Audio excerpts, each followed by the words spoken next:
13.8 billion years ago, a catastrophic explosion flung stardust infinitely outward, and the cosmos appeared seemingly out of nowhere. Streaks of colored gases painted the darkness, and the universe as we know it was revealed.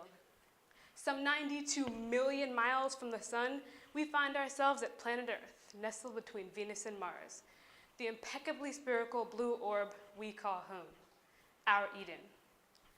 Planet Earth has seen the human race through every stage of our existence, and Mother Nature has nurtured us every step of the way. She gave us rain when we needed water, sun when we needed warmth, and shelter when we didn't have a home. And we've done nothing to repay her. We know that we are killing our planet, yet we continue to tear down trees and release toxins into the air as if we do not know, sweeping our injustices against nature under the rug, hopelessly optimistic that we'll be able to save our planet without changing the way we live. The Rotary four-way test helps us to examine the ethics of the things we think, say, and do. Through the use of these principles, I will take a closer look at the unbalanced human-Earth relationship. First, is it the truth that we're harming our planet? Absolutely.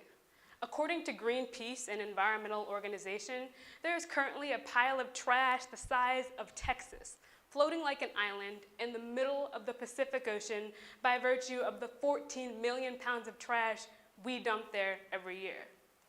This pile of trash, built by you and me, is currently leaking pollutants into innocent wildlife. Americans buy around 39 million bottles of water a year. And according to that guilt-invoking Brita Filter commercial that I'm sure you've all seen, that's enough bottles of water to stretch around the planet 190 times. Now the problem with the bottle is this. It'll take about 450 years for one single water bottle to completely degrade. By then, that bottle of water will be older than the United States itself is today. It gets worse. According to the Union of Concerned Scientists, for every gallon of gas you put into your car, you also send 24 pounds of CO2 into the air. Carbon dioxide is the #1 contributor to the greenhouse effect. These gases get trapped in our atmosphere, further warming our Earth. Would taking care of our planet be fair to all concerned? Absolutely.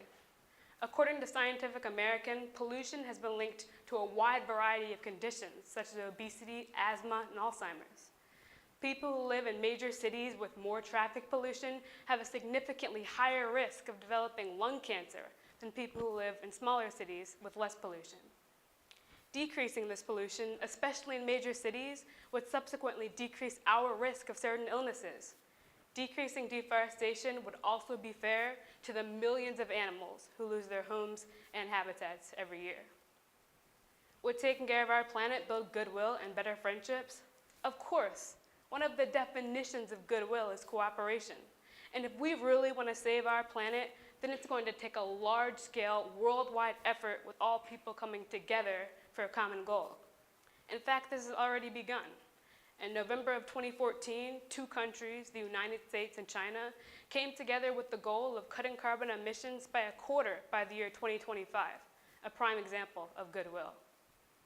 The final portion of the four-way test begs the question, will it be beneficial to all concerned? Once again, yes.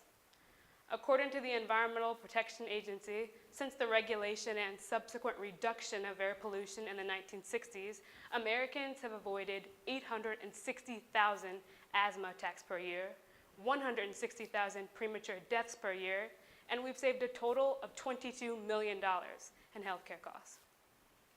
In 2007, I was in the 4th grade. This was also the year that BBC Discovery's Earth was released. The film follows various species as they struggle to survive on Earth's rapidly changing climate. That year, the entire 4th grade took a field trip to see the film. Although this may sound a little corny, at 10 years old, I remember sitting there in that theater, in front of that huge screen, and watching all these polar bears fall off the ice into the water. And as the narrator rattled on about global warming and the melting ice caps, my 4th grade brain made some connections. And I realized that these animals were dying due to my actions. I mean, of course it wasn't my fault specifically that these polar bears were drowning, but indirectly, it was all of our actions combined that led to their fate. The significance of the story is this.